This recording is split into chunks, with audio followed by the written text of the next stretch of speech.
Olá, boa tarde. O Brasil começa a semana com sobrecarga dos sistemas de saúde. Só no Paraná, quase 1.000 pessoas esperam por um leito de terapia intensiva e de enfermaria.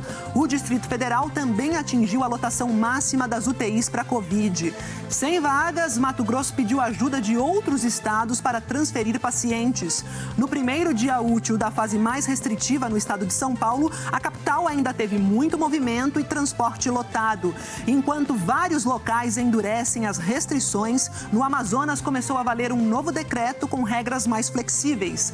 O Fórum Nacional de Governadores se reúne com o ministro da Saúde e a Fiocruz para cobrar a entrega de novos lotes de vacina. E ainda, a crise no Paraguai depois da onda de protestos contra a má gestão do governo durante a pandemia. No Dia Internacional da Mulher, a Polícia Civil prende centenas de acusados de agressões às mulheres. E o trabalho das cientistas brasileiras que fizeram importantes descobertas para o país. O Jornal Hoje está começando.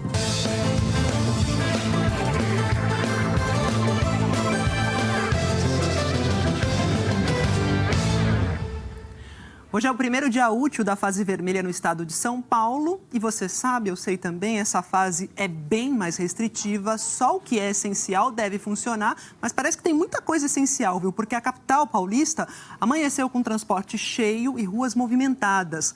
Ao mesmo tempo, o número de internados continua batendo recordes no estado. Na Estação Brás, uma das principais da capital paulista, os trens chegaram cheios. Na Estação Pinheiros, que também tem um terminal de ônibus, a gente viu escadas rolantes lotadas. Estava normal, como todos os dias, sem fase vermelha ou não. Ônibus, trem, metrô, cheio. A Gislaine trabalha numa farmácia que é atividade essencial. Para ela, a cidade estava mais vazia na fase vermelha do ano passado. O transporte estava muito tranquilo. Além de não estar lotado, eu saía de 5 em 5 minutos, então era bem mais rápido. Não tinha também tanto trânsito como tem agora. Então a diferença é imensa, imensa. Mas no meio da manhã, na zona sul de São Paulo, a gente até viu alguns ônibus circulando vazios.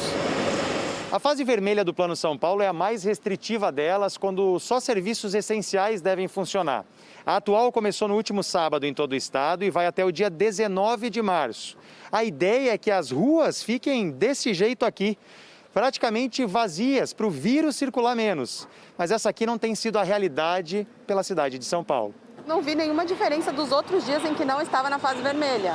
A mesma quantidade de carros, peguei trânsito num pedaço. Para mim está normal, não teve diferença nenhuma. A ideia do governo era mesmo deixar o estado inteiro na fase vermelha.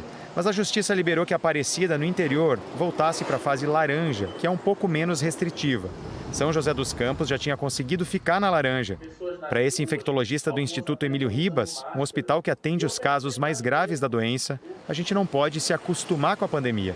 Para ele, os protocolos de higiene e as restrições nas cidades são as armas para os números de casos diminuírem. Eu acredito que as pessoas, ao longo aí do ano, de tantas restrições, talvez perdeu, sei lá, o medo um pouco do vírus, ou não aguenta mais ficar em casa. Estamos vivendo um momento muito grave, muito pior do que o ano passado, e que nós precisamos levar muito a sério essas restrições. Esses próximos 15 dias eles vão ser decisivos para o que vai acontecer lá na frente.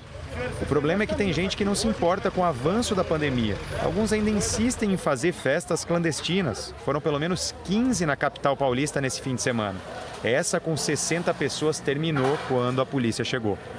Enquanto isso, o número de pessoas internadas ao mesmo tempo no estado por Covid-19 nunca esteve tão alto. São mais de 19 mil hoje. Dessas, quase 8.500 estão em UTIs. Isso é quase toda a capacidade do estado, que também nunca teve tantos leitos de UTI só para pacientes com coronavírus. As redes pública e privada somam 9.833. O secretário estadual de Saúde de São Paulo afirmou que vai abrir um novo hospital de campanha até o fim do mês. Jean Gorenstein acredita que a variante brasileira do coronavírus mudou a situação da pandemia.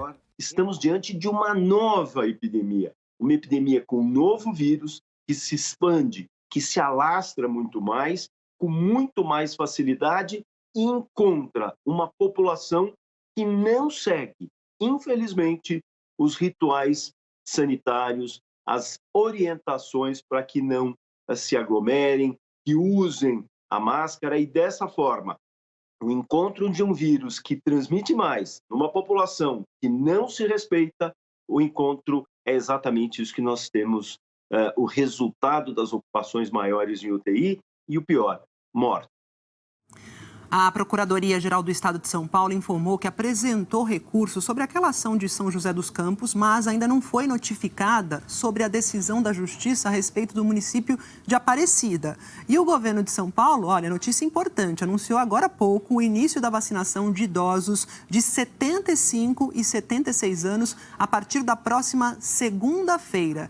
E hoje o Instituto Butantan entregou mais 1.700.000 doses da Coronavac ao Ministério da Saúde.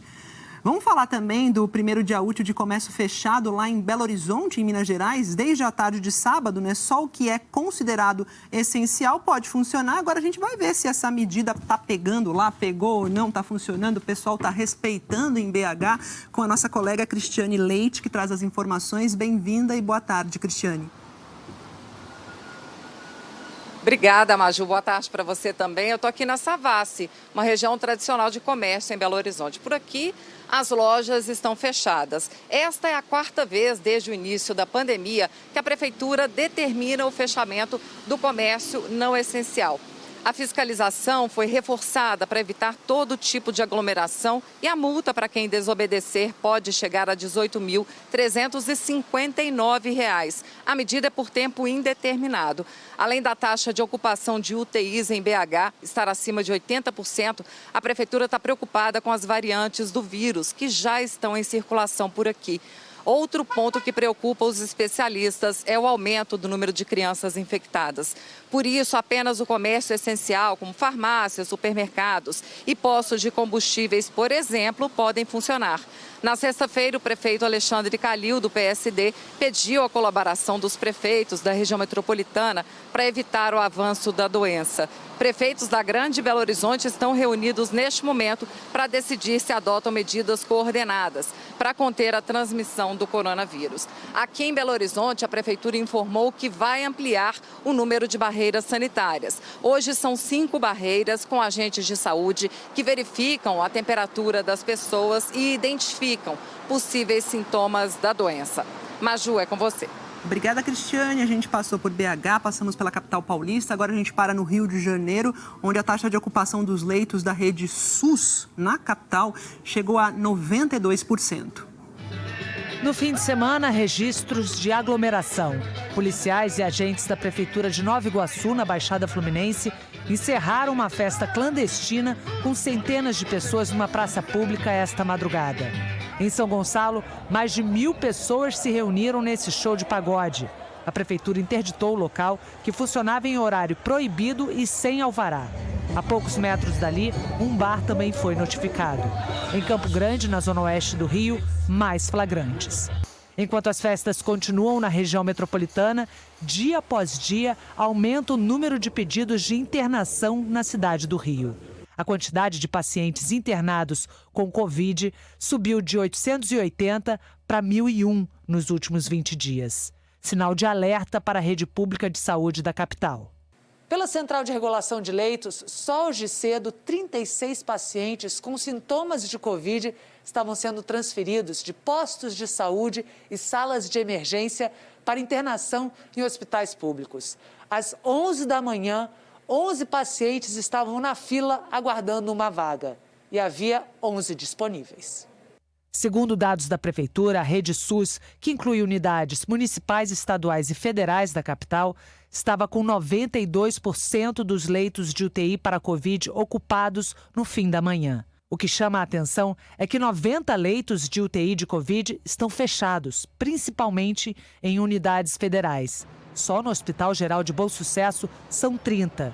E no Hospital Universitário Clementino Fraga Filho, 28. A Secretaria Municipal de Saúde disse que está abrindo novos leitos. De ontem para hoje, a gente converteu alguns leitos de enfermaria para leitos de CTI, porque a gente não tinha uma ocupação alta em enfermaria. Tem ainda leitos para serem abertos, mas se as pessoas não contribuírem também evitando exposição desnecessária, utilizando máscara, higienizando as mãos, a gente vai ter dificuldade de leitos, certamente.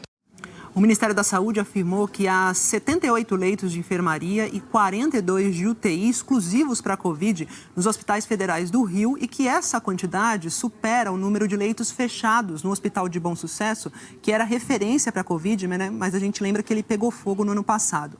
A gente ainda não tem a posição do Hospital Universitário Clementino Fraga Filho. E na Bahia, o governo prorrogou o fechamento de serviços não essenciais em Salvador e na região metropolitana. Shoppings, bares, restaurantes, clubes vão ficar fechados até segunda-feira que vem, que é dia 15 de março. O delivery está liberado. As praias de Salvador também continuam fechadas.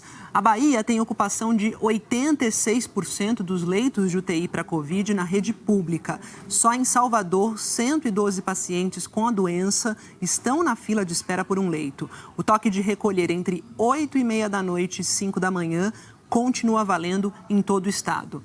Agora é a vez de falar de Alagoas. Em Alagoas, hoje entraram em vigor medidas mais restritivas. A região metropolitana de Maceió, a Zona da Mata e o litoral voltaram para a fase laranja. Bares e restaurantes podem funcionar apenas de segunda a sexta, de 6 da manhã às 8 da noite. Marinas e clubes náuticos também fecham no fim de semana. No Agreste e no Sertão Alagoano, que voltaram para a fase vermelha, só delivery está liberado. Bares e restaurantes devem permanecer fechados todos os dias. Comércio autorizado apenas de segunda a sexta. E academias, igrejas e templos religiosos também fecham. A taxa de ocupação de leitos de UTI para Covid está em 79% em Alagoas. Em São Luís, a taxa de ocupação de leitos de UTI e de enfermaria da rede estadual reservados para pacientes com Covid chegou a 94%. A capital do Maranhão tem recebido pacientes de várias cidades do estado e não está dando conta, né, dessa demanda que é alta. Então a gente vai a São Luís falar com o nosso repórter, o Alex Barbosa, que traz as informações, os detalhes para a gente. Alex, boa tarde. Oi, Maju, boa tarde para você, boa tarde a todos. Olha, o Maranhão atingiu o nível mais alto de ocupação de leitos para a Covid-19 desde o início do ano. E olha que a rede estadual dobrou a quantidade de leitos para pacientes com coronavírus de janeiro até agora. Mas isso não tem sido suficiente. Na rede particular, a situação também preocupa. Os 3 maiores hospitais aqui da capital anunciaram que estão com 100% de ocupação com os leitos de UTI exclusivos para a Covid-19. Hoje, o governador Flávio Dino, do PCdoB, anunciou a abertura até amanhã de 62 novos leitos aqui na capital. Reforço importante, já que a cidade tem recebido pacientes de outros municípios. Imperatriz, a segunda maior cidade do Maranhão e que também tem enviado pacientes aqui para São Luís por falta de estrutura, a cidade também vai receber novos leitos. Por lá, os hospitais estão no limite com a ocupação de leitos acima dos 90%. O Maranhão tem registrado um aumento significativo nos números relacionados à Covid-19. Nas últimas 24 horas foram registrados 36 óbitos e 288 pessoas foram infectadas. Maju. Obrigada, Alex, pelas informações. Bom trabalho para você. Vou para o Rio Grande do Sul, porque olha só, no Rio Grande do Sul está proibida a venda de produtos não essenciais nos supermercados. Veja aí na reportagem. Quem for às compras a partir de hoje só pode levar para casa alimentos, produtos de limpeza e higiene, material escolar e itens de ferragem. Artigos de bazar, decoração e eletrônicos, por exemplo, têm que ser lacrados ou retirados das prateleiras. Eu acho válido, porque estava tendo muita aglomeração, né? E com essas medidas, eu acho que vai diminuir muito o movimento, né? Em Santa Maria, no interior do estado, fiscais da prefeitura vistoriaram alguns supermercados. A decisão de restringir a venda nos supermercados, segundo o procurador-geral do estado, além de reduzir a circulação de pessoas, é também para não prejudicar o restante do varejo, que neste momento só pode vender no sistema de delivery ou pela internet. Se não houver essa compreensão e a colaboração agora, e para que nós possamos reduzir, inclusive, a fila que existe para espera de leitos de UTI, o próximo passo, ao invés de ser um relaxamento, vai ser o contrário, vai ser justamente um recrudescimento dessas medidas, talvez com fechamento total. A Associação Gaúcha dos Supermercados disse que vai respeitar as restrições.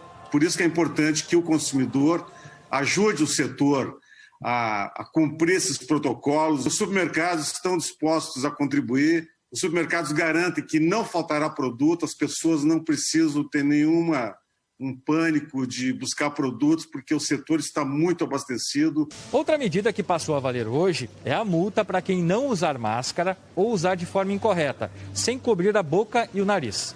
Primeiro, a pessoa vai ser advertida.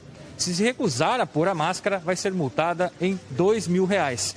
E no caso de reincidência, a multa dobra para R$4.000.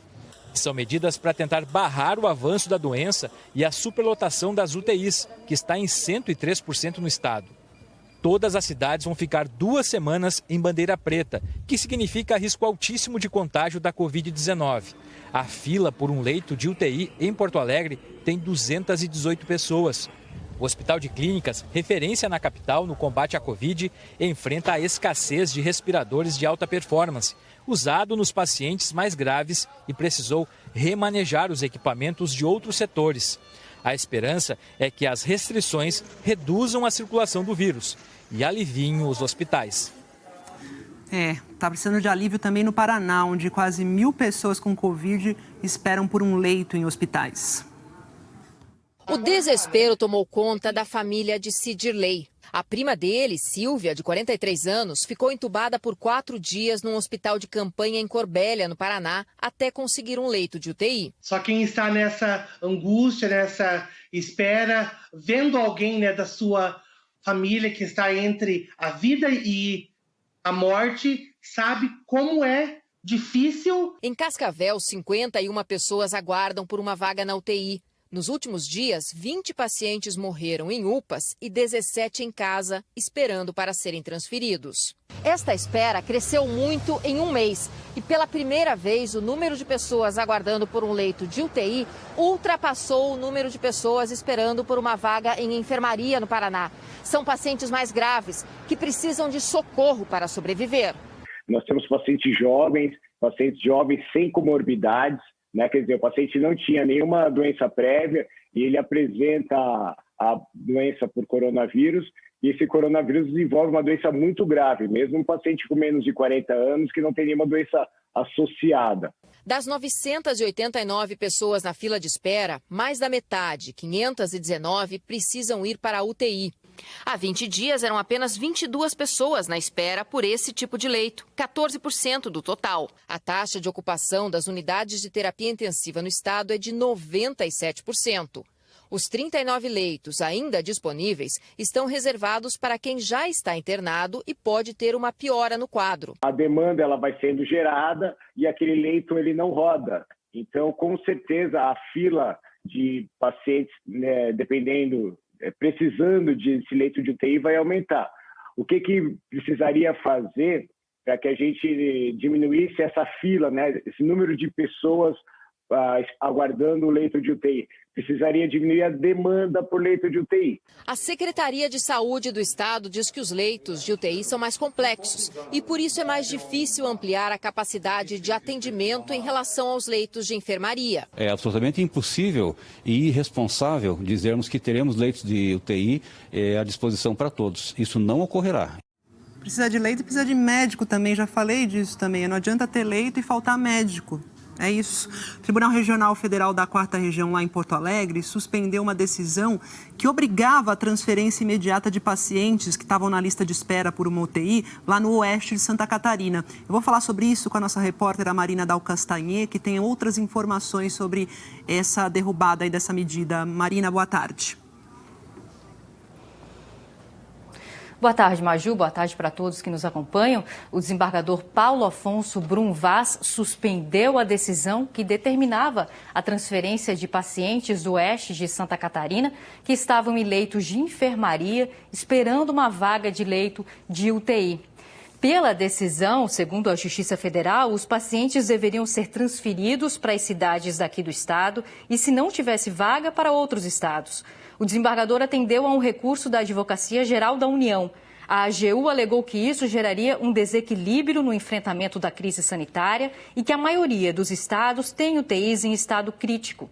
No sábado, morreu o primeiro paciente que foi de Santa Catarina para o Espírito Santo. Daniel Pegoraro tinha 34 anos, ele esperou 7 dias por uma UTI antes de ser transferido. O corpo dele deve chegar ainda hoje. E agora pela manhã, mais um paciente foi transferido para um hospital na Grande Vitória. Eu esclareço que essas transferências continuam aí desde semana passada por conta de um acordo entre os estados. Foram 5 até agora. Neste momento, 390 pessoas estão na fila esperando por um leito de Covid adulto aqui em Santa Catarina, a maioria no Oeste, 181 pacientes. A taxa de ocupação de leitos de UTI é de 99,53%. Maju, com você aí. Quase 100%, né, Marina? Obrigada pelas informações. Eu vou então agora para o Distrito Federal, onde a situação também é grave. A ocupação de leitos públicos de UTI para Covid chegou a 100%.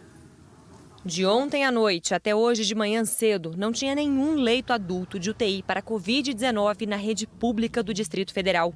100% ocupados.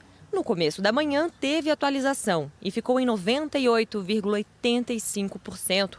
com 3 leitos disponíveis. Mas 71 pessoas estavam na fila à espera de uma vaga.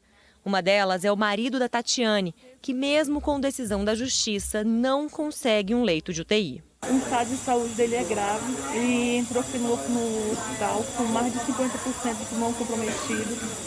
Hoje ele está com infecção pulmonar, os rins estão parados, ele já fez 3 hemodiálises. Eu estou precisando de UTI com urgência. A situação ficou crítica aqui no Distrito Federal há 10 dias, quando a ocupação subiu rapidamente e a rede pública de saúde chegou a ter um leito adulto de UTI para Covid vago. O governo abriu mais de 100 leitos, mas eles têm sido ocupados logo porque os casos estão aumentando. Até agora, são 306.251 casos confirmados de Covid-19 no Distrito Federal e 4.962 pessoas morreram. No Hospital das Forças Armadas, a situação também é grave. 90% dos leitos estão ocupados e o hospital tem um container para armazenar corpos. Nos hospitais particulares, a ocupação de leitos adultos também é alta. Estava em 93% hoje de manhã. Este infectologista faz um alerta. Hoje, se você tiver o dinheiro que for e quiser ser internado em hospital particular em Brasília, você pode não conseguir um leito. Por quê? Porque estamos vivendo o pior momento da pandemia. A falta de oxigênio já preocupa. No Hospital de Santa Maria, a 28 quilômetros do centro de Brasília, um ponto de oxigênio é dividido para 6 pacientes. Já no Agarrã, hospital referência no atendimento à Covid no DF, um funcionário diz: lá no pronto-socorro não tem mais ponto de oxigênio. No posto externo tem pacientes no chão. Um enfermeiro disse que na UTI, a orientação dada na última sexta-feira foi controlar o uso dos equipamentos de proteção. Um desespero.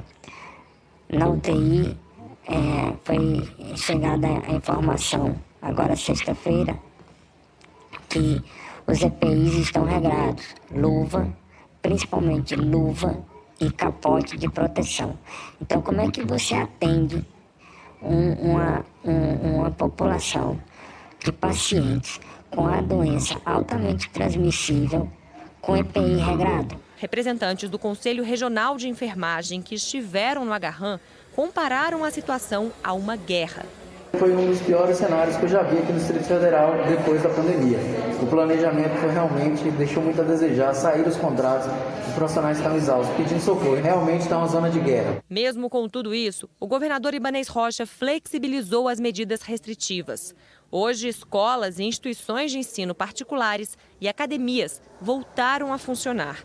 O coordenador científico da Sociedade Brasileira de Infectologia, Sérgio Zimmermann, disse que o momento deveria ser de cautela. A gente poderia ter um pouco mais de tranquilidade, segurar um pouco mais as ações, deixar um pouco mais restritiva para diminuir a mobilidade das pessoas. E aí a gente, quando for tendo uma diminuição, uma melhoria da internação hospitalar e uma melhoria em relação ao número de óbitos, a gente pode conseguir, fazendo essa restrição, ficar um pouco mais, abrir um pouco mais, para a gente poder voltar ao nosso normal em cada localidade. O Ministério da Defesa informou que o necrotério do Hospital das Forças Armadas foi construído na década de 1970 e que necessita de ampliação. Por isso, em setembro do ano passado, foi contratado um container frigorífico para atender a demanda. Em Mato Grosso, a taxa de ocupação dos leitos de UTI é de 100%. O governo está procurando UTIs em outros estados para transferir pacientes. Lidiane Seba tinha 34 anos, era professora de educação física e, segundo a família, não tinha nenhuma doença pré-existente. Ela passou 7 dias internada com Covid, mas não resistiu. Do hospital, fez um último pedido à irmã. Ela também deixou um filhinho de 10 anos de idade. Ela começou com os sintomas numa sexta-feira, foi coriza, uma leve dor de garganta e tosse. Passado 3 dias ela piorou, voltou ao médico, ela teve que ser internada nesse dia, posteriormente o quadro dela agravou. Segundo especialistas, Mato Grosso entrou na pior fase da pandemia, sem leitos disponíveis e equipes médicas exaustas. Dezenas de pacientes aguardam na fila. A gente vai enfrentar dias piores do que o que a gente já viu até agora na pandemia. A gente tem a doença crescendo de forma sincronizada, simultânea, em todo o território. E a gente tem uma vacinação extremamente atrasada. Está se ignorando o problema, está se ignorando o vírus. E toda vez que a gente faz isso, que a gente ignora o vírus, ele cobra. E ele vai cobrar de uma maneira ainda mais intensa nesse período que a gente está vivendo, infelizmente. Essa é a segunda vez que a saúde de Mato Grosso entra em colapso desde o início da pandemia. A Secretaria Estadual de Saúde pediu a outros estados auxílio para possíveis transferências de pacientes com Covid-19. São quase 60 pacientes que estão na fila de espera por um leito de UTI. A Secretaria informou que não houve confirmação oficial por parte dos estados até o momento, até porque a situação é de hospitais cheios em todas as regiões do país. Esse médico está desde julho do ano passado na linha de frente da Covid-19 em Cuiabá. É comum na UTI nós temos irmãos entubados no mesmo lugar, é comum nós estarmos numa UTI, aí você entregar a notícia de óbito do pai da família, depois você vai no outro serviço e a mãe, a tia que está internada junto. Do mesmo povo, você tem que falar com as mesmas pessoas. Em Mato Grosso já foram registrados mais de 261 mil casos e 6.016 mortes por Covid. O sistema já se colapsou. A procura de profissionais é grande, mas não há profissionais em abundância disponíveis no país. Existe um colapso já estabelecido no sistema SUS e a população precisa entender. E esse é o momento de fazer escolhas, pela vida ou pela morte. Você viu aí, né? Mato Grosso com taxa de ocupação de leitos de 100%. Mato Grosso do Sul quase lá. A taxa de ocupação de leitos está em 99%. E na capital, Campo Grande, todos os 379 leitos públicos que são destinados para pacientes com Covid estão ocupados. A repórter Camila Jové tem os detalhes para a gente, traz as informações. Oi, Camila, boa tarde. Oi, Maju, boa tarde para você, boa tarde a todos. Segundo os dados da Secretaria de Saúde de Mato Grosso do Sul, o sistema público de saúde de Campo Grande está operando acima da capacidade. Mas a Secretaria Municipal não informou quantos pacientes aguardam na fila.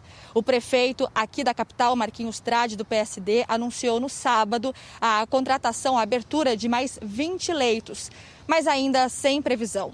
Outras medidas também foram anunciadas, como a volta das barreiras sanitárias nas entradas da cidade, a desinfecção de ruas e também terminais e, além disso, mais ônibus na cidade para diminuir a aglomeração entre os passageiros. Aqui em Mato Grosso do Sul, a taxa de ocupação dos leitos de UTI Covid está em 99% e no hospital regional, que é referência para o tratamento da doença no estado, não há mais vagas. Nós procuramos a Secretaria Estadual de Saúde, mas fomos informados de que a Secretaria não vai mais anunciar medidas restritivas por enquanto. Ontem, a Secretaria disse à nossa equipe apenas que o toque de recolher deveria começar mais cedo, às 9 horas da noite.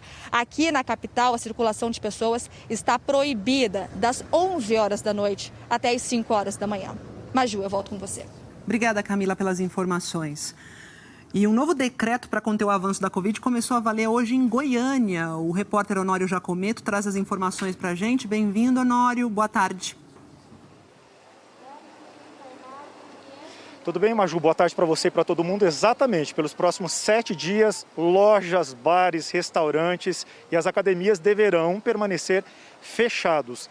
Já os supermercados só podem aceitar a entrada de uma pessoa por família. Isso para evitar o que a gente viu nos últimos dias. Os supermercados viraram aqui em Goiânia ponto de encontro. Já em contrapartida, nos templos religiosos, os cultos e as missas poderão ser realizados com até 10% da capacidade. Em relação ao transporte coletivo, está valendo o seguinte: os ônibus só podem circular com todos os passageiros sentados. Mas infelizmente não foi isso que a gente viu mais uma vez, né? Segunda-feira começou com os terminais lotados, muito empurra-empurra, os ônibus estavam lotados. Quem pega o transporte coletivo para trabalhar estava muito revoltado. A gente está num momento muito preocupante, viu? Hoje cedo, a taxa de ocupação de leitos de UTI nos hospitais do estado estava em 99,53%, ou seja, só tinha 2 vagas de UTI para todo o estado. E mesmo assim, tem muita gente que continua despreocupada fazendo festinhas. Na última semana, os fiscais fecharam 215 locais onde o pessoal estava aglomerado naquela combinação. Sem máscara, bebendo, som alto, enfim. Maju, eu termino com uma imagem aqui de Goiânia bastante preocupante. Eu falo ao vivo da Prefeitura de Goiânia. A Secretaria Municipal de Saúde está selecionando 560 profissionais que vão trabalhar no combate à Covid-19. Essas inscrições começaram no sábado e terminam hoje, segunda-feira. E olha só, me dá licença, vou sair de frente da câmera. Essa imagem mostra a aglomeração, muita gente junta, ninguém respeitando o distanciamento social, as filas são desrespeitadas e olha só, vi muita gente aqui também, Maju, sem a máscara. É com você. Honório, já comento. Quando eu fui te chamar, que eu olhei pro cantinho assim do telão, que eu vi esse lugar, eu não sabia o que era, mas já achei um absurdo esse bando de gente aí. Agora, sabendo que é na Secretaria de Saúde de Goiânia, ou Secretaria de Saúde de Goiânia, não dava para planejar de outro jeito isso aqui, essa inscrição, essa convocação. Enfim, obrigado, Honório, pelas informações. E vamos para os dados da pandemia aqui, de acordo com o boletim das 8 da noite do Consórcio de Veículos de Imprensa. Em 24 horas, o Brasil registrou 1.054 vítimas da Covid. O país passou de 265 mil vidas perdidas para essa doença. São 265.500 mortes por causa dessa doença. De sábado para domingo foram registrados 79.237 novos casos. O total agora de casos no país, 11.018.557. As médias móveis de casos e mortes voltaram a ser recordes na pandemia. São, em média, 67.061 novos casos por dia. Olha aqui ó, o crescimento, a subida da curva, um aumento de 42% em relação a 14 dias atrás. E a média de mortes bateu recorde pelo 9º dia seguido. São, em média, 1.497 mortes por dia. Essa média também teve um aumento aqui de 42%, se a gente comparar com 2 semanas passadas.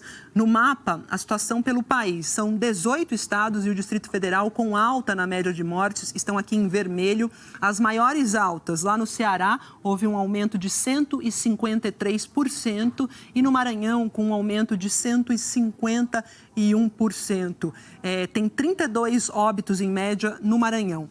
Em estabilidade, ficaram 6 estados que estão no grupo em amarelo, e com queda nessa média de mortes, em azul, apenas 2 estados, o Amazonas com uma queda de 24% e o Amapá com uma redução de 16%. O Amapá registra média de 2 óbitos por dia e o Amazonas de 57 mortes por dia.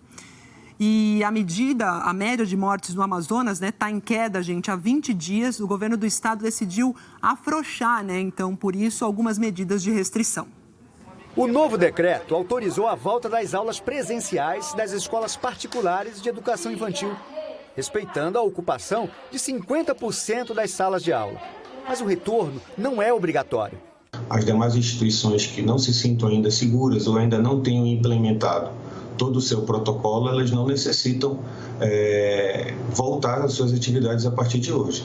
como o governador bem disse na apresentação do novo decreto, elas devem ter total cuidado com o protocolo sanitário e aí sim poder retornar. Essa infectologista infantil alerta que os pais devem sempre manter as escolas informadas sobre o estado de saúde das crianças. Lembrar que qualquer sintoma na criança, por mais leve que seja, os pais têm que comunicar à escola e têm que ficar atento. Então, é só uma coriza ou tá com diarreia. Gente, a menor suspeita é uma suspeita e você está colocando a vida de outras famílias em risco, né? Então, esses cuidados vão ter que ser sempre lembrados agora na abertura da escola e para a gente manter as escolas abertas, né? O novo decreto também ampliou os horários de abertura de lojas em geral, shoppings e restaurantes. E reduziu o horário da restrição de circulação das pessoas. O toque de recolher começa agora às 9 da noite e vai até às 6 da manhã. Toda essa redução nas restrições vem num momento em que a taxa de ocupação dos leitos de UTI para a Covid permanece alta, dentro dos 80%. Em Manaus, o calendário de vacinação teve que mudar. A previsão hoje era vacinar os idosos entre 60 e 64 anos, começando pelos mais velhos. Só que não tem dose da vacina suficiente para essa faixa etária. Então a Prefeitura de Manaus decidiu continuar vacinando os idosos entre 65 e 69 anos. Seu Antônio completou 65 anos hoje. O presente veio em forma de vacina. Uma felicidade, estou muito alegre, estou muito feliz. A Prefeitura da capital ainda não tem previsão de quando deve iniciar a vacinação dos idosos entre 60 e 64 anos. Enquanto isso, 2 navios da Marinha partiram de Manaus hoje, levando vacinas e agentes de saúde para imunizar idosos de comunidades ribeirinhas que ainda não foram vacinados. Vem vacina. Na Inglaterra, milhões de crianças voltaram às aulas depois de passar mais de 2 meses em casa. A maioria das escolas que atendem crianças entre 11 e 16 anos começou com um retorno em etapas, com capacidade reduzida. O uso da máscara é obrigatório.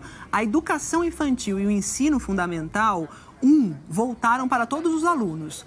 A medida marca a primeira etapa do relaxamento do lockdown nacional, que está em vigor desde o início de janeiro. Na primeira fase do roteiro do governo de relaxamento de medidas, as visitas a lares de idosos também vão ser retomadas a partir de hoje. E as regras sobre como encontrar outra família também foram revisadas. Agora é permitido que as pessoas saiam de casa e estejam ao ar livre com outra família para um café ou então um piquenique. E se tudo correr bem, o fim da reabertura está programado para terminar no dia 21 de junho. E a Itália ultrapassou agora há pouco a marca de 100 mil mortes por Covid. A gente vai mostrar aqui para você no nosso painel. A região de Campania entrou em lockdown depois que as autoridades de saúde alertaram sobre a crescente disseminação de novas variantes altamente contagiosas. Hoje, em Nápoles, poucas pessoas andaram pelas famosas ruas de paralelepípedos da cidade. Bares, restaurantes e escolas fecharam. Os comerciantes estão recebendo uma ajuda econômica do governo. Outras 2 regiões da Itália também estão na zona vermelha. E no Paraguai, ministros colocaram o cargo à disposição do presidente Mário Abdo Benítez depois de grandes protestos em Assunção desde sexta-feira contra a má gestão do governo durante a pandemia. Pela manhã, o novo ministro da Saúde do Paraguai tomou posse. O médico Julio Borba já ocupava o cargo interinamente desde a renúncia do seu antecessor, Julio Mazzoleni, na semana passada. Em seu discurso de posse, reconheceu a escassez de insumos nos hospitais e prometeu ampliar leitos de UTI. A mudança no Ministério da Saúde ocorreu após o início de uma onda de protestos no Paraguai, que levou outros 3 ministros a também entregarem o cargo. Desde a última sexta-feira, centenas de manifestantes foram para as ruas da capital Assunção exigir a renúncia do presidente Mário Abdo Benítez. No terceiro dia seguido de protestos ontem, a má gestão no combate à pandemia fez com que gritos de ladrão e assassino pudessem ser ouvidos em frente ao Palácio Presidencial. A polícia colocou grades para evitar uma invasão. Mais tarde, os manifestantes marcharam até a casa do ex-presidente Horácio Cartes. Houve confronto com os manifestantes. Ao menos uma pessoa morreu e outras 21 ficaram feridas. Na madrugada de hoje, a polícia usou a força e lançou jatos de água para dispersar a multidão. Nos últimos dias, o número de casos tem aumentado no país, atingindo os níveis mais altos desde o início da pandemia. Até o momento, 3.318 pessoas morreram por Covid no Paraguai e foram registrados 168 mil casos. Nos hospitais, faltam leitos e medicamentos e o sistema sanitário está à beira de um colapso. O governo anunciou no fim de semana a instalação de novos leitos em hospitais de Assunção. Houve também protestos pela falta de vacinas. O Paraguai está entre os países da América do Sul que menos receberam doses da vacina. Até o momento estão disponíveis 24 mil doses e o país imunizou menos de 0,1% da população. O recém-empossado ministro da Saúde disse que ainda não há previsão para a chegada de mais vacinas. Enquanto isso, a oposição se mobiliza para tentar iniciar um processo de impeachment. A Petrobras informou hoje que recebeu do Ministério de Minas e Energia e do Ministério da Economia as indicações dos 6 nomes para compor o Conselho de Administração da empresa. Esses nomes vão ser avaliados pelos acionistas na próxima Assembleia Geral Extraordinária, que ainda não tem data marcada.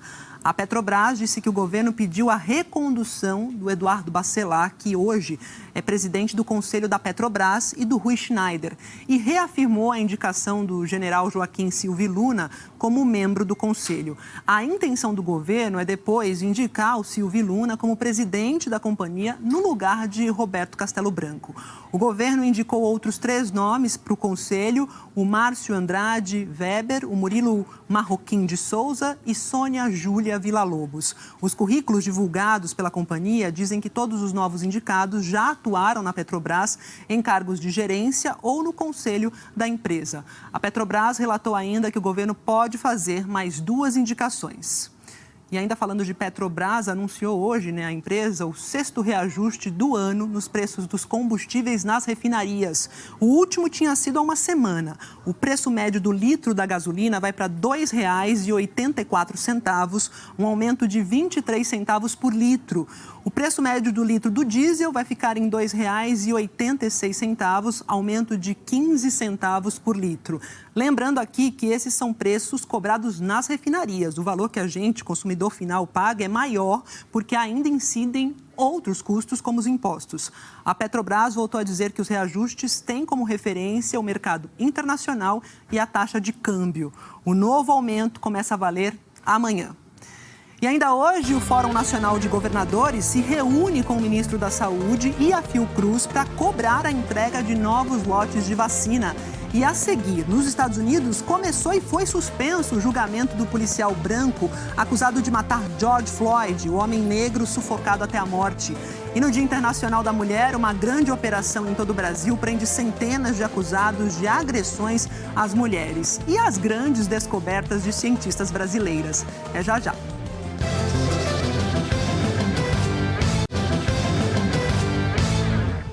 E o Papa Francisco voltou hoje para o Vaticano depois de uma visita histórica ao Iraque, onde ele deixou uma mensagem de coexistência entre as religiões.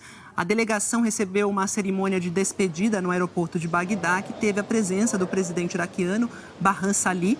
Em 4 dias de visita, o Papa percorreu 5 províncias do Iraque, se reuniu com lideranças cristãs e muçulmanas e fez um apelo pela tolerância religiosa e pela paz.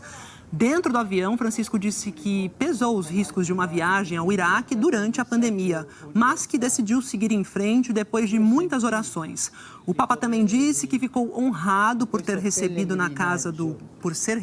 ter sido recebido na casa do grande Ayatollah Ali al-Sistani, o maior líder xiita do Iraque, com quem ele se encontrou no sábado.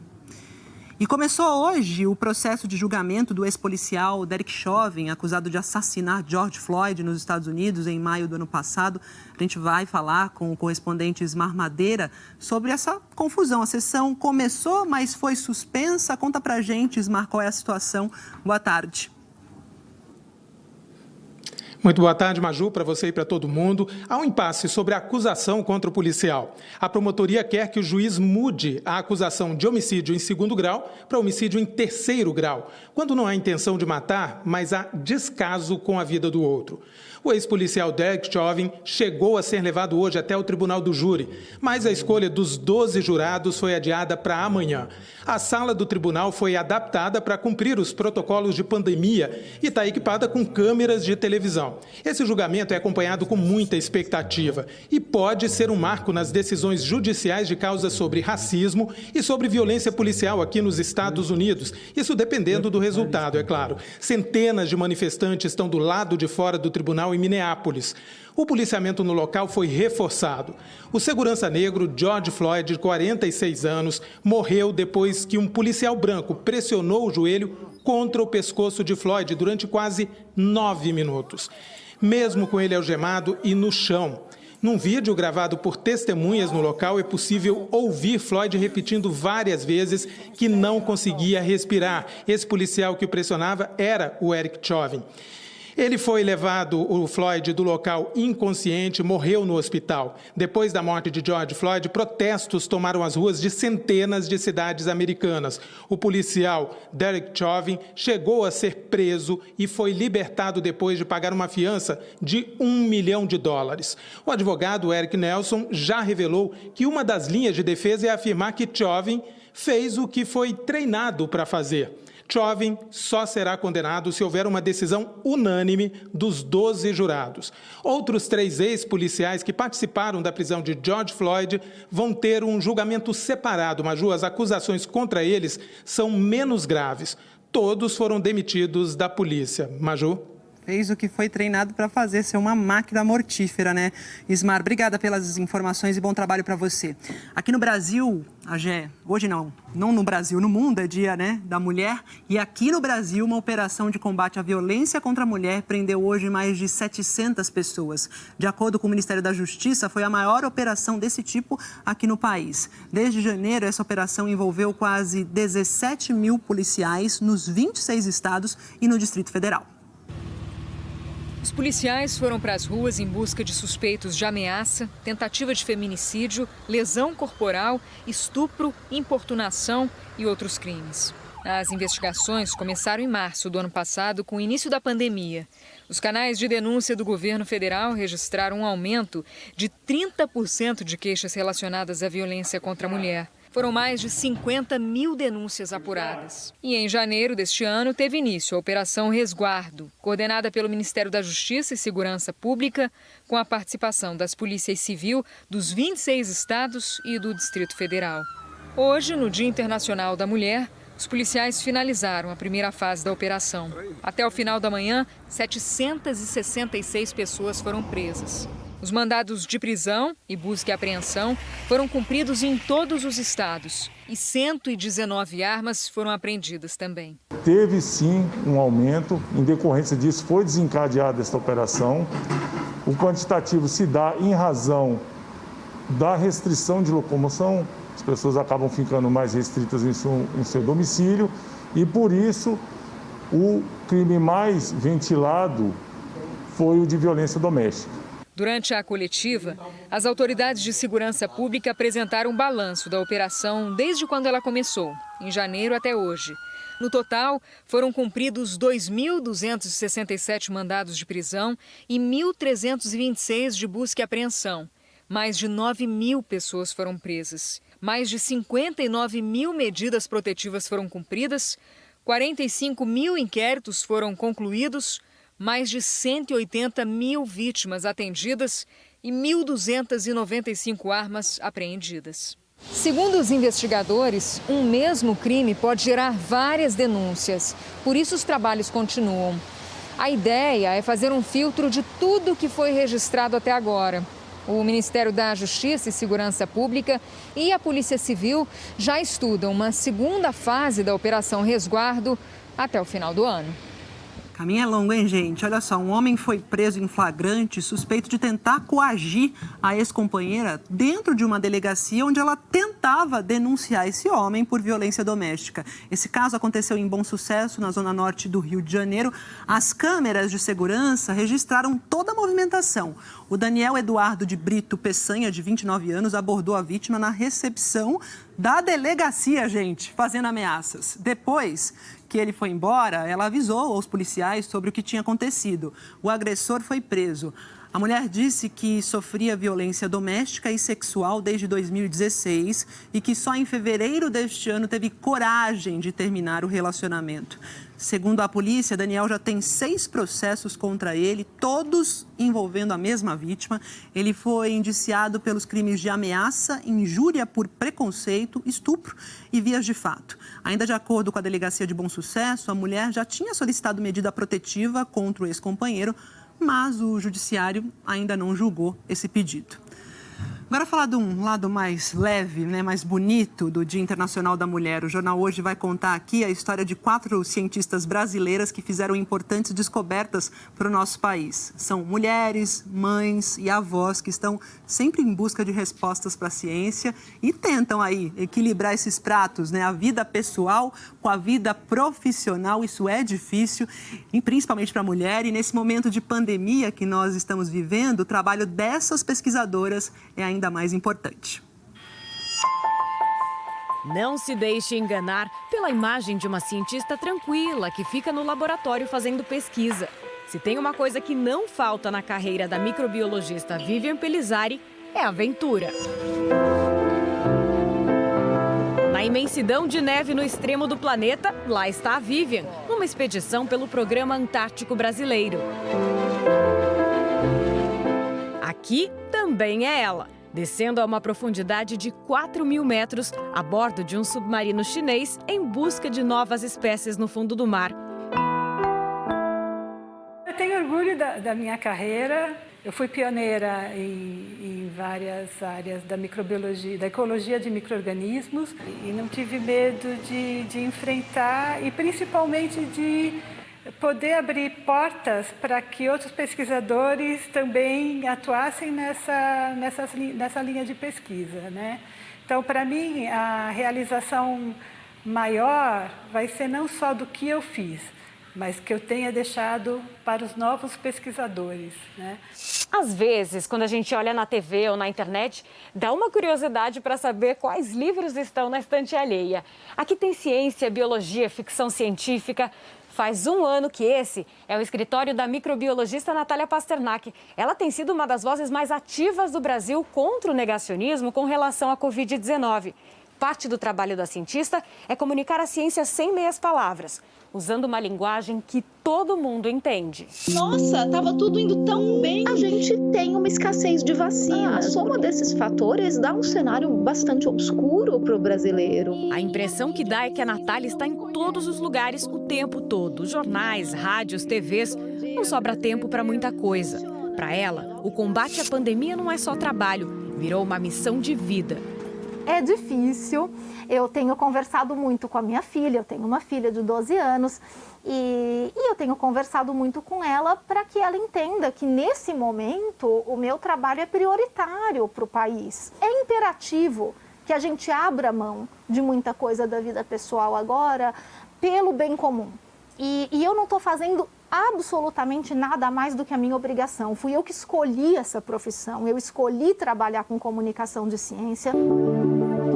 Também trabalhando de casa, a cientista de dados Ana Paula Appel tenta se equilibrar entre pandemia, maternidade e o trabalho para uma grande corporação. Aí, a rotina fica mais ou menos assim. De manhã, cuida da Helena, de 6 anos. De tarde, cria uma patente. Simples assim. Eu já tenho mais de 40 patentes registradas no escritório de patentes americano, sendo dessas 13 concedidas, E tenho vários artigos científicos na área de ciência de dados. A doutora Maiana já cumpriu a etapa maternidade com sucesso. Criou 2 filhos e hoje se dedica exclusivamente à ciência. Ela é especialista em genética. Ainda quando era criança, a doutora já dava um jeitinho de fazer experimentos em cobaias. Ou quase isso. Eu mesma fuçava em tudo, né? Então eu abria as bonecas para ver como é que era por dentro. Eu era assim, uma destruidora, porque eu queria realmente entender melhor ou descobrir melhor as coisas, né? Nos porta-retratos em casa, as fotos lembram as muitas premiações nacionais e internacionais ao longo de décadas de uma carreira dedicada a descobertas sobre esse labirinto que é o corpo humano. E agora, por causa da pandemia, a doutora Maiana colocou muitos projetos em pausa para se dedicar a pesquisas sobre a Covid-19. Conseguimos coletar amostras de 12 centenários que ou tiveram formas muito leves ou não tiveram absolutamente nada. E aí, então, nós resolvemos estudar isso para ver qual que era o papel da genética, né, nessa variabilidade, né? A Vivian e o filho Lauro, a Natália com a família, doutora Maiana com os filhos, a Ana Paula com a Helena. Mulheres, mães, vovós, cientistas em uma busca interminável pela próxima grande descoberta. Eu acho que a gente só incentiva outras mulheres, por exemplo. Então, você mostrando que você chegou lá, que você é capaz. Uma pessoa real, que é mãe, que é casada, que tem filho, que vai no supermercado. Mostrar que isso é possível e que você pode conciliar tudo isso, né? Com um exemplo de mulher de sucesso dentro de casa, a Helena não só aprendeu, como já começou a ensinar. Não precisa ter medo. A gente, mulheres, podem ser qualquer coisa no mundo. E olha a minha roupa. You go, girl. Vocês conseguem. You go, girl! E eu quero falar de exemplo aqui, tem que citar um exemplo importante, que é também a cientista mulher negra e baiana, Jaqueline Góes de Jesus, que liderou o sequenciamento do genoma do coronavírus, e também a doutora Denise Ornelas, que é médica da família, também foi muito importante nessa pandemia, eu a conheci pessoalmente. Ainda falando sobre mulher, né, imagina se hoje é difícil ainda para a gente, né, para cientista. Imagina lá no começo do século XX, uma ONG está fazendo uma campanha mundial pelo reconhecimento do trabalho de uma mulher no campo da física, Mileva Merit Einstein, que foi casada com Albert Einstein. A campanha pede que ela receba um prêmio Nobel e, para isso, pede que a gente bote a linguinha de fora. Veja só. Nas redes sociais, mulheres anônimas e famosas colocaram a língua para fora para pedir uma reparação histórica. Imitando a clássica foto de Albert Einstein, elas pedem o reconhecimento de uma figura esquecida pela história, Mileva Merit Einstein, a primeira esposa do físico, que para muitos contribuiu de forma decisiva para os trabalhos de Einstein, inclusive a teoria da relatividade. A campanha global Nobel for Mileva, ou Nobel para Mileva, pede que ela receba o reconhecimento pelos trabalhos que desenvolveu com o físico quando eram casados. A Mileva foi super inovadora, né? Super corajosa também na época, super inteligente. Ela era uma matemática assim, super famosa na época e também integrando, né, essa escola politécnica. Na época não tinha nenhuma mulher. Então, realmente um exemplo para nós até hoje e também uma dor, né, de saber que todo o coragem dela também e todo o trabalho dela que foi feito não está reconhecido até hoje. Ela vai ser um símbolo para nós, né? Para abrir também outras portas e para mulheres também ter a vontade de levantar a mão. Eu também posso contar a minha história. É isso que queremos. Além das redes sociais, a campanha espalhou o rosto de Mileva pelas ruas. Em Brasília, a artista Camila Sirém grafitou o rosto de Mileva. Na Universidade Federal de Santa Catarina, um busto criado por uma artista do Oriente Médio foi impresso em 3D. E ainda pôsteres e ilustrações feitos por diversos artistas ao redor do mundo. As opiniões sobre a participação de Mileva nas obras do físico não são uma unanimidade. Mas o que não se nega é que Mileva foi uma mulher à frente do seu tempo. No século XIX, quando as mulheres não podiam frequentar as mesmas escolas que os homens, Mileva recebeu uma permissão especial para frequentar aulas em uma escola exclusivamente masculina. Mais tarde, ingressou no Instituto Politécnico de Zurique. Era a única mulher em sua turma. Estudou com o futuro marido, Albert Einstein. Inspiração para que mulheres e meninas possam chegar aonde quiserem em todos os lugares, como a Ayla Júlia, de 15 anos, moradora do Capão Redondo, em São Paulo. Durante a pandemia, a Ayla criou uma plataforma para ajudar a incentivar jovens a não desistirem dos estudos. Os vídeos impactaram quase 50 mil estudantes. E daí surgiu a vontade de seguir por esse caminho. Eu não queria que a minha história fosse tão fora da curva. Falando profissionalmente, talvez eu queira trazer a tecnologia como ferramenta de transformação para as meninas da rede pública, mas eu também quero que elas tenham oportunidades, eu quero que elas sejam o que querem, sem que o seu lugar de origem ou o tom da sua pele seja uma problemática, sabe? E para isso é preciso que nos deem condições, né, Ayla? Muito bem, parabéns, é isso aí. E a seguir, a ministra Carmen Lúcia, do STF, diz que as mortes por Covid poderiam ser evitadas com mais solidariedade das pessoas e dos governantes. O Fórum Nacional de Governadores se reúne com o ministro da Saúde e a Fiocruz para tratar da entrega de novos lotes de vacina. A previsão do tempo com a Eliana Marques para todo o Brasil e a festa do Palmeiras pela conquista da Copa do Brasil. Voltamos já já. Criminosos descarregando sacos de arroz de um caminhão roubado. Olha só, homens retiravam os pacotes de arroz da carreta estacionada em frente a uma creche municipal no Morro do Urubu. O motorista, que foi levado junto com a carga, começou a manobrar para sair de lá, enquanto um suspeito continuava jogando os produtos para fora. Policiais chegaram em um carro e 2 blindados e os criminosos se esconderam. O motorista conseguiu estacionar em uma rua mais distante e recebeu a ajuda de policiais. A PM disse que conseguiu recuperar mais de 30 mil quilos de arroz no local e que também localizou uma carga de eletrodomésticos roubados na região. Ninguém foi preso. E em Mato Grosso do Sul, a seca está ameaçando a navegação no Rio Paraguai, que serve de rota para o transporte de cargas que são exportadas. O volume de chuvas continua abaixo do esperado e isso tem preocupado especialistas. O movimento neste porto não para. São carretas trazendo a soja que vai para a Argentina. 70% do grão já foi vendido. O transporte da cidade de Porto Murtinho, em Mato Grosso do Sul, até o país vizinho, voltou a ser feito pelo Rio Paraguai. A navegação foi retomada no fim do mês passado, depois de quase 5 meses sem funcionar. Nós já temos aí na faixa de 400 mil toneladas de soja já contratadas, né, para Porto Murtinho, né? Então isso é um volume expressivo, né? São volumes grandes já. Isso com certeza alivia muito vamos dizer assim, o fluxo de caminhões que se concentravam muito com destinos como Paranaguá, Santos.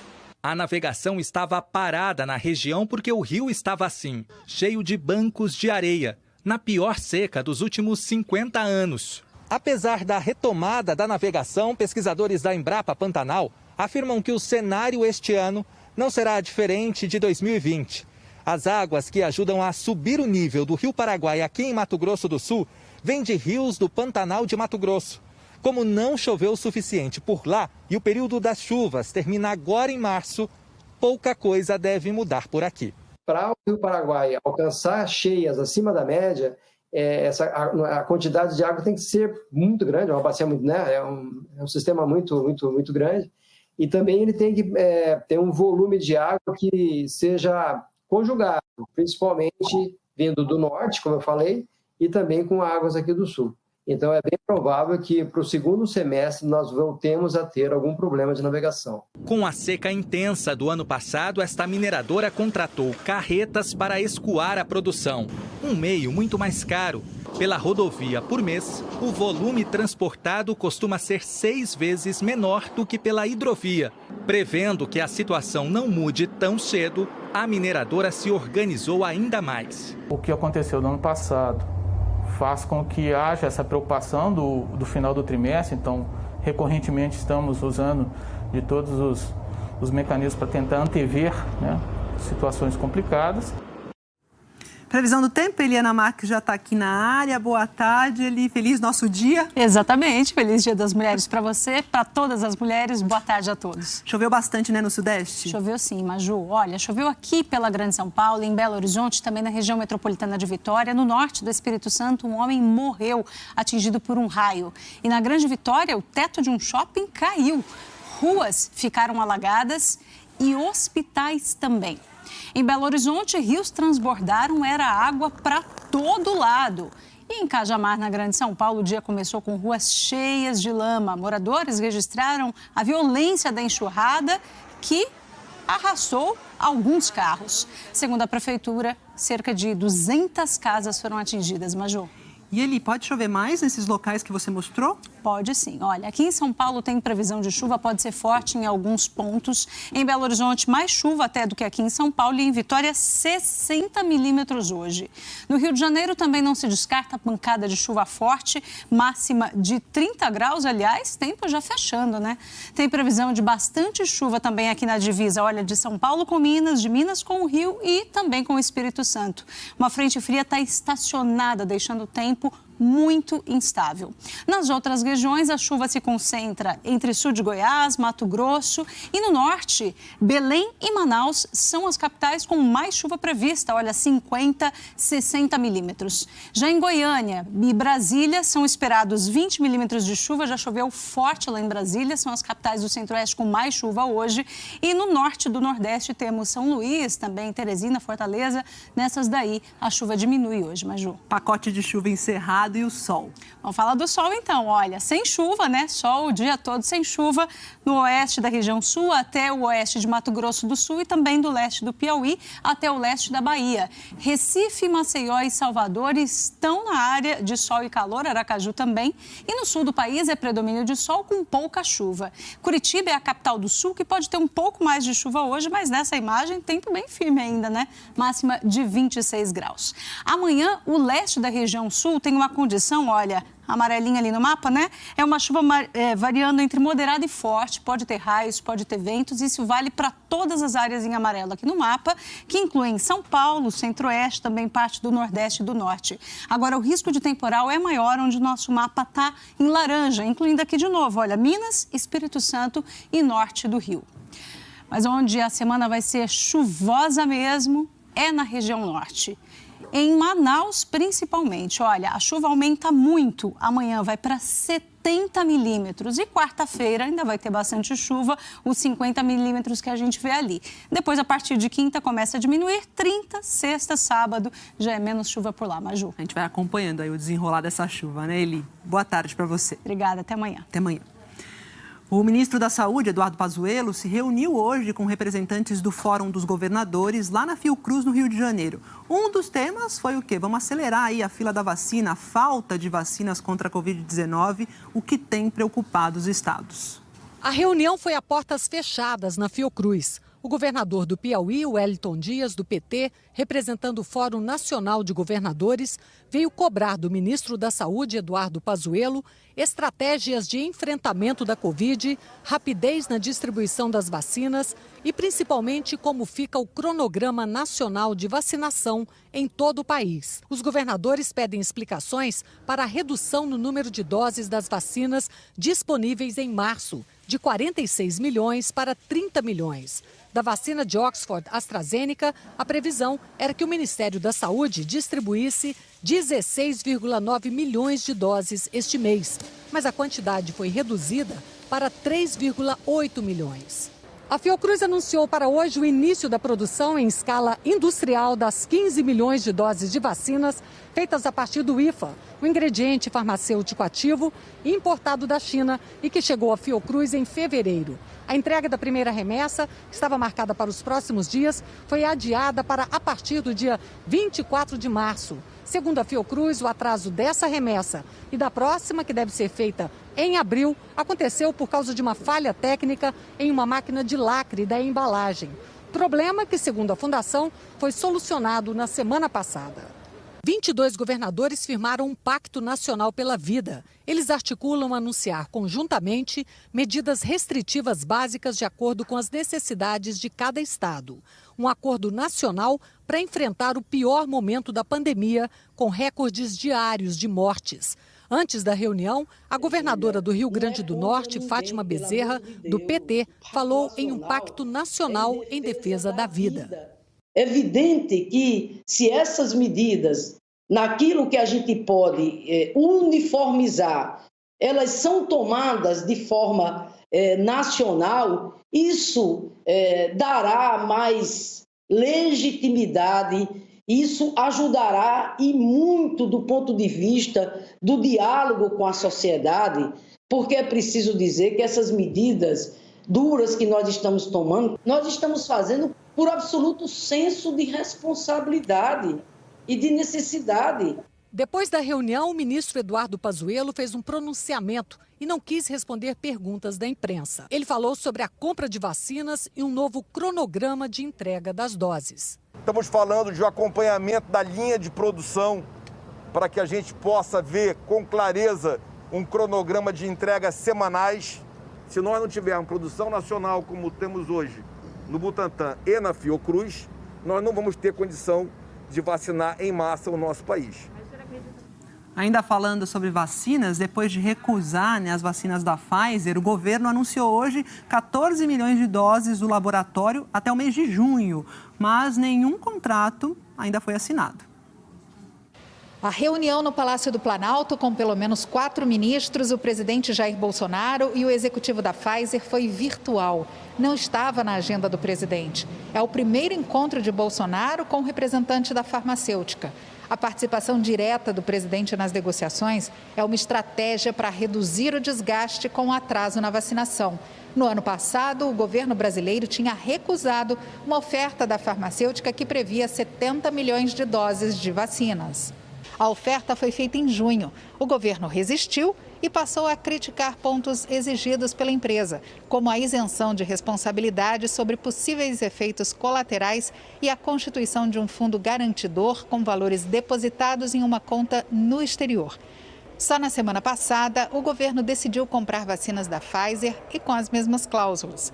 Na saída da reunião, o anúncio. Em maio e junho, além da entrega de 9 milhões de doses que já estavam acertadas, serão antecipadas mais 5 milhões, totalizando 14 milhões de doses nessa primeira etapa. Mas o contrato com a farmacêutica sequer foi assinado.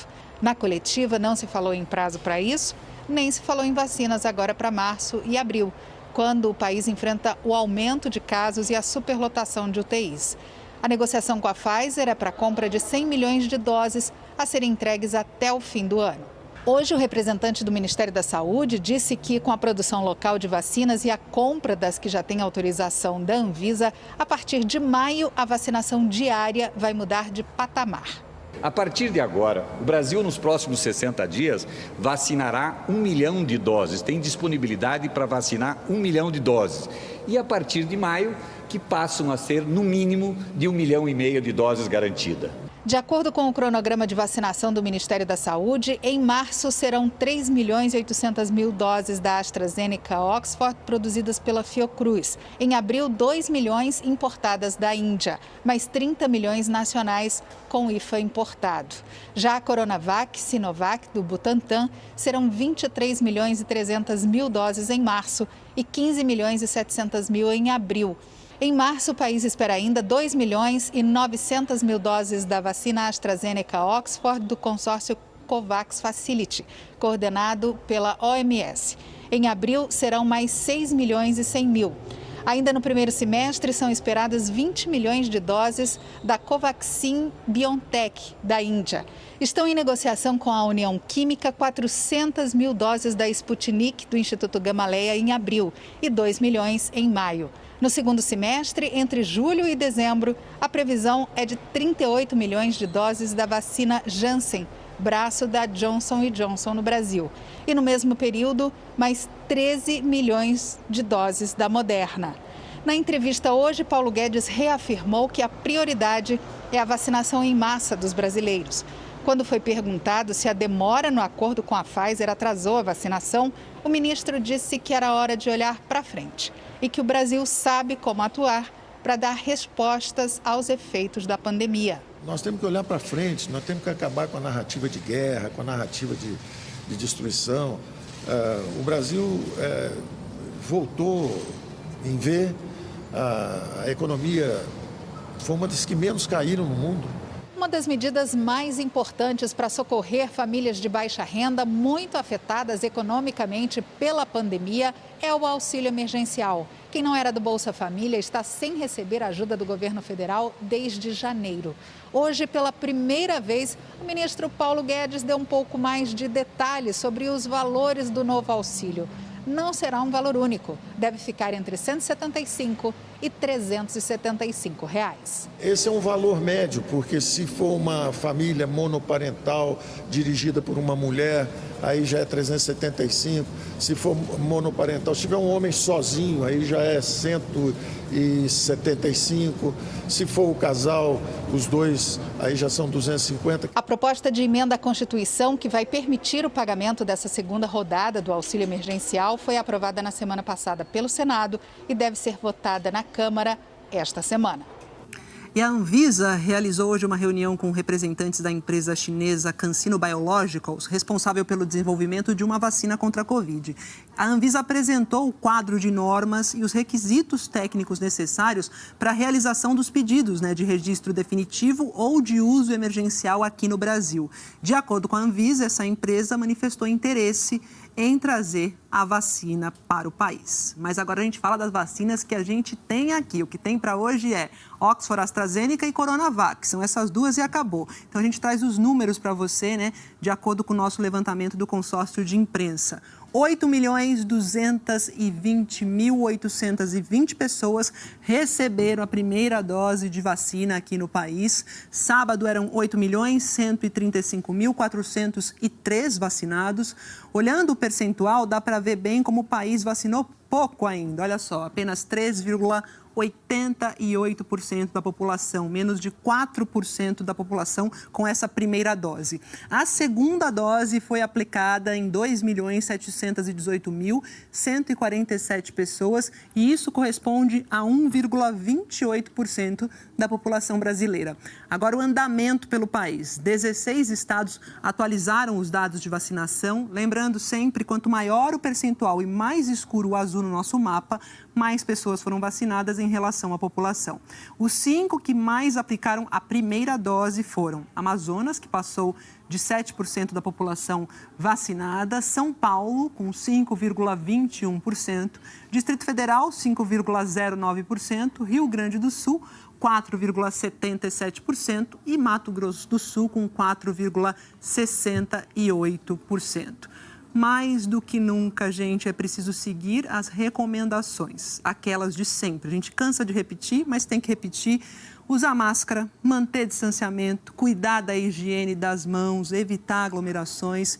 E se a sua cidade tem doses disponíveis e você faz parte do grupo que pode ser vacinado, procure um posto de saúde. A resposta para o que a gente está vivendo é vacina, sim.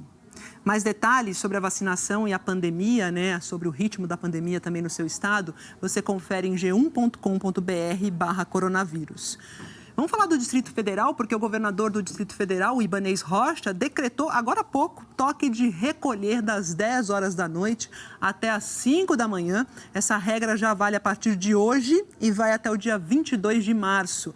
Apenas devem ficar abertos hospitais, clínicas médicas e veterinárias, farmácias, postos de combustível e funerárias.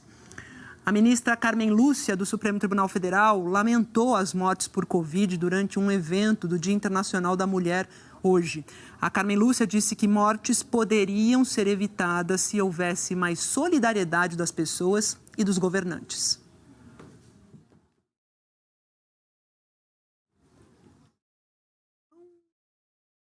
Ouviu o áudio da ministra? Eu não sei se a gente vai ter esse áudio aqui, vou perguntar para a minha produção se a gente vai voltar.